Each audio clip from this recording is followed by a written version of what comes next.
علیکم. زمونږ نننی کلاس دی د سیلر سنټر اوورویو به کوو، لکه مطلب ټول سیلر سنټر کې به انشاءالله چې څه دي هغه به ډسکس کوو. ټول خیر نه ډسکس کېږي، کوم کوم ضروري دي هغه به ډسکس کوو انشاءالله ورسره. اکاؤنٹ به موږ ډاون ګریډ کوو څنګه، موږ به اپګریډ کوو څنګه. ډاون ګریډ مطلب دا وي، اپګریډ مطلب دا وي کله چې موږ یو انډیویجوال اکاؤنٹ جوړ کړو او په خپل انډیویجوال ډیټیل باندې، پاسپورټ باندې، بینک سټیټمنټ باندې، خپل یا شناختی کارت باندې، نو دې ته څه وایي؟ دې ته انډیویجوال اکاؤنٹ وایي. بیا دا چې او کله موږ کمپنی کریټ کو په یو اس کې، یو کې کې، او دا موږ کله په هغه ډیټیل باندې کنورټ کوو، نو دغه ته بیا څه وایي؟ اکاؤنٹ اپګریډیشن. صحیح ده؟ نو زمونږ اکاؤنٹ آلریډي بیا به څه کېږي؟ ډاون ګریډ کېږي کله چې موږ انډیویجوال اکاؤنٹ جوړ کړو. کله چې موږ کمپنی ډیټیل هر څه موږ تیار کړو، نو بیا څه شوي؟ بیا موږ هغه اپګریډ کوو. نو هغه طریقه به پکې هم موږ ډسکس کوو. ټول څیزونه به انشاءالله موږ دې دغه کې وایو. کوم څیزونه بیا کلیر نه شي، تاسو کوېسچن کولی شئ. دا د سیلر سنټر اوورویو نن موږ کوو. صحیح ده؟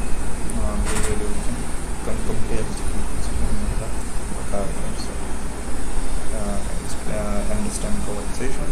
ټول نه اول دا زموږ سره کیټلاګ په کیټلاګ باندې چې کرسر کې نمبر زموږ سره آپشن راځي اډ پروډکټ. په دې باندې چې کلیک کوم نو زه پروډکټ اډ کولی شم. دویم مسله دی اډ پروډکټ وایا اپلوډ.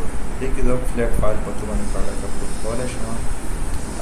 کمپلیټ یور ډراپس که یو پروډکټ مطلب لیسټ کومه منځ کې بیا پرې نو ډراپس ته ځي، نو زه ورسره هغه بیا کمپلیټ کولی شم.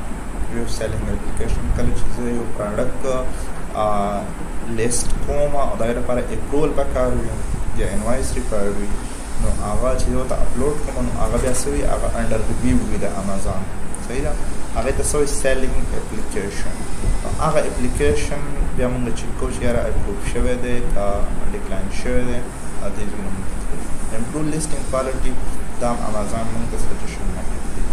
دې کې موږ امیج اپلوډ کولی شو، ویډیوز اپلوډ کولی شو، او مینیج پروډکټ ډاکومنټس، دا ټول هر څه موږ کولی شو.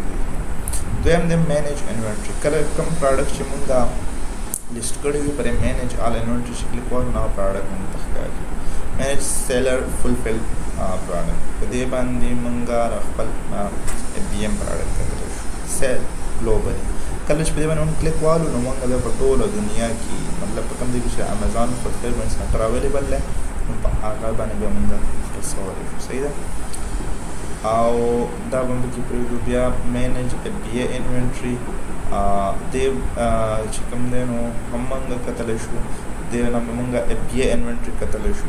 دې نه موږ صرف بي ایم انوینټري کتلی شو. مینیج بي اے شپمنټ. کله چې شپمنټ موږ تیار کړو او شپمنټ بیا موږ ګورو د سټیټس سره به کوم ځای کې دی موږ ټریک کولی شو خپل شپمنټ. هم موږ د دې ځای نه بیا ګورو مینیج شپمنټ باندې چې موږ کلیک کوو. پرایسینګ هیلث. پرایسینګ کې بیا پرایسینګ هیلث دی، مینیج پرایسینګ دی، اټومیټ پرایسینګ دی. پرایسینګ هیلث کې موږ ګورو چې یاره زموږ د پرایس ډېر زیات سیوا کم وغیره خو نه دی چې یا دا کولو باندې زموږ پرایسینګ هیلث ډیفیکټ شوی نه وي. مینیج پرایسینګ کې موږ چې کوم د خپل پرایسونه مینیج کولی شو. اټومیټ پرایسینګ کې موږ ریپرایس ور لګولی شو. اډر کې مینیج اډر دی، کوم اډرونه چې موږ راغلي بیا موږ کتلی شو چې یاره کم میاشت کې مصوم اډرونه ولې وکتل شوي، کال کې مصوم اډرونه، کوم اډرونه ماته پیمنټ شوی دی، کوم نه دی شوی. کریټ ایم سی ایف دلته ایم سی ایف چې کوم دی که نه دې ته وایي ملټي چینل فلفلمنټ. دا امازون یو پروګرام دی. امازون ته وایي چې یاره ته په خپل پلیټفارم باندې سیز هم خرڅولی شي او ستا انوینټري به دلته په امازون په ویرهاوس کې پرته وي، نو د دې ځای نه به ته موږ شپ کوو. مثال په توګه په والمارټ باندې چې سیز خرڅوم هلته ما لیست کړی دی، زما انوینټري په امازون ویرهاوس کې پرته ده، نو زه به پرې کریټ ایم سی ایف باندې کلیک کوم او بیا به امازون ورته هغه اډر شپ کړي هر کسټمر ته. اډر ریپورټ کې موږ خپل څومره اډرونه چې دي د هغې ریپورټ موږ جنریټ کولی شو. اپلوډ اډر ریلیټډ فایل دي دا هم کولی شو، فایل اپلوډ کولی شو. ایډورټایزنګ کې موږ کمپین چلولی شو. موږ اے پلس کنټینټ چې کوم دی هغه موږ چلولی شو. دې کې زموږ ضروري د معلومه نشته، کوم چې موږ له پکار چې کوم څیزونه موږ انډرسټینډ کوو هغه کې موږ وایو. مینیج پروموشن چې کوم دی نو مونږه کومې کمپینې چې وي زمونږ پی پی سی رن کړي وي مونږ چینج کولی سټور مینج سټور دلته مونږ د دې ځای نه خپل سټور کریټ کولی شو په امیزان پرې سیلر سینټر کې صحیح ده ډیزاین کولی شو growth opportunities مونږ خپل بزنس څومره ایکسپینډ کولی شو زموږ سره کوم څیزونه داسې دي چې هغې په ټول باندې مونږ خپل بزنس پیک لیول ته رسولی شو explore programs marketplace product guideline reports کې دلته پرې پیمنټ باندې مونږ کلیک والو نو په دې باندې مونږ ته امیزان د طرف نه چې کومې پیسې کوم پیمنټ مونږ ته میلاویږي ټول ډیټیل یې په دې کې ورکړی وي دې کې مونږ خپل رپورټ هم ډاونلوډ کولی شو چې یاره مثال په طور په تېر شوې میاشت کې ما دومره پراډکټ خرڅ کړی نو امیزان ما ته څومره پیسې رالیږلي دي آیا امیزان خو ما ته کمې نه رالیږلي د امیزان کې خپل ریفرل فی څومره چارج کړی سټوریج فی ټول هر څه په دې کې ورکړی امیزان سیلینګ کوچ دا چې اوس مثال په طور یو څیز کې زه کنفیوز یم نو امیزان چې دی د هر څیز ویډیوز او ریټن کې په څیزونه ورکړي وي نو امیزان سیلینګ کوچ زموږ هیلپ کوي بزنس ریپورټس fulfilled by Amazon custom report inventory report د ټول هر څه نه موږ کولی شو manage your VAT ټول دې کې دا یو کې اکاونټ دی نو مطلب موږ خپل VAT په دې ځای نه کولی شو چیک کولی شو صحیح ده مینیج کولی شو پرفارمنس کې به موږ اکاؤنٹ هیلث دا چیک کوو یا زموږ اکاؤنٹ هیلث په چېرته ډیفیکټ شوی نه دی دا همیشه امیزان موږ ته یو ټارګټ راکلی وي په دې باندې زه کلیک کوالم نو چې دا د هغې نه کم نه شي دلته امیزان ورکړی دی که نه چې یاره ټارګټ دا لیټ ډسپیچ ریټ مطلب دی د څه وایي LDR ورته وایي نو چې دا انډر 4 وي صحیح ده کله انډر کله 4 نه سیوا شو نو بیا زموږ هیلث افیکټ کوي په دې باندې صحیح شو دلته اوس ما د 0.00% نه کړی مطلب ټیک ټارګټ اوور ویلیډ ټریکینګ ریټ چې کوم دی نو دا 95% نه اباو پکار وي که دا دې نه ښکته شو نو بیا دې سره هم زموږ اکاونټ څه کېږي هغه ډیفیکټ کېږي نو موږ به همیشه دلته اوس ګورئ دا هیلث دې ورکړی دا چې لږ راښکته شي دې چیزونو کې دغه راشي نو دا بیا ګوډ ته راشي بیا چې دې زیړ دغه ته راورسېدې یلو دغه ته نو دا زموږ اکاونټ بیا لکه دغه ته راځي نور هم خطره کېږي او دې دغه ته چې راورسي ریټ ته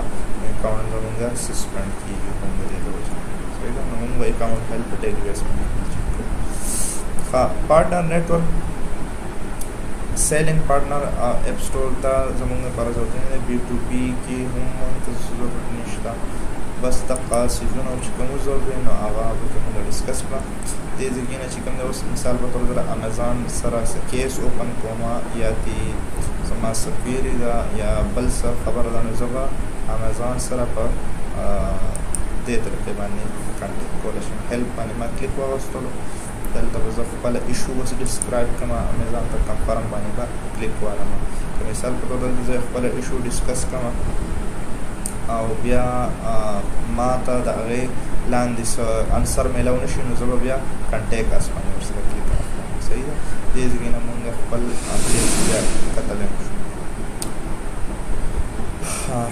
بل چې کوم دی چې د دې ځای نه مونږ خپل کیسز کتلی شو دې ځای ټیک شو میسیج کې باندې کلیک کوم نو ما ته چې کوم میسیجونه د امیزان د طرف نه راغلي وي هغه به اوس دلته ماته ښکاره شي میسیج نه دی راغلی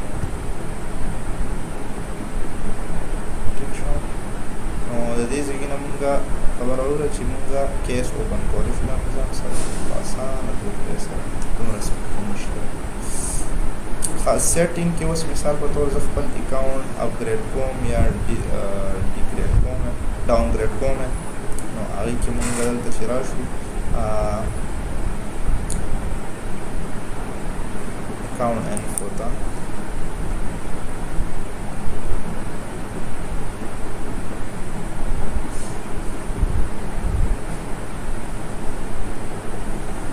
دلته اوس زما د اکاونټ ټول دغه ماته راکړی دی ډیټیل یې ماته راکړی او بینک اکاؤنٹ انفارمیشن دا ورته هم ما اپلوډ کړی دی آیډنټیټي انفارمیشن دا ټول هر څه کله چې نوی اکاونټ تاسو جوړ کړئ نو دلته به دا څیزونه څه وي دا به تاسو دغه کوئ ټیک کوئ اکاؤنٹ مینجمنٹ دا ډاون ګریډ اکاؤنٹ دا اوس په کمپنۍ باندې رجسټرډ دی ګرځېدي موږ خپل اکاؤنٹ ډاون ګریډ کولی شو ډاون ګریډ کوی موږ کله چې زمونږ پروفیشنل پلان وي موږ څه پراډکټ لیست کړي نه نو هغه موږ څه کوو ډاون ګریډ چې یاره امازان زمونږ د منتلي فیس کټ نه کړي د دې لپاره موږ څه کوو ډاون ګریډ کوو امازان زمونږ بیا پیسې نه کټوي کله چې موږ څه پراډکټ لیست کړو او بجټ زموږ سره راشي نو موږ د دې ځای بیا څه دلته بیا اپشن راشي اپګریډ یور اکاؤنټ د دې ځای موږ ډاون ګریډ کولی شو او اپګریډ کولی شو ټیک شو دا راسي د سنټر اوورویو وه او انشاءالله چې تاسو ته پکې ښه معلومات دې سره حاصل شوي وي دلته چې کوم دی امازان موږ ته یو خبره کړې وه چې امازان موږ ته سجیشن یې ورسره هم راکوي دا رنګ د دې سره امپروو لیسټینګ کوالټي دې پرې باندې کلیک وکړم نو امازان به اوس ماته وایي چې دا څیزونه ته امپروو کړئ دغه کې خپل لیسټینګ کې نو تا ته سیلز بیا ډېر مینولی شي ټیک ده دلته ماته ډیلی بیس باندې نیوز هم راځي او دلته ماته دا اډر ماته یو راغلی دی نو دې کې ماته اډر هماغه دی شو کېږي نو په دې کې مطلب دا یو قسم د شارټ کټ وي صحیح ده دلته لیس ګلوبل لیکه مطلب زه یاره وایي ته ګلوبلي پراډکټ چې که سیل کړې نو په دې باندې ځي نو څه کولی شي مینیج کولی شي ټیک ده نو دا د سیلر سنټر اوورویو و او انشاءالله بله ویډیو کې به شپمنټ باندې خبره وکړو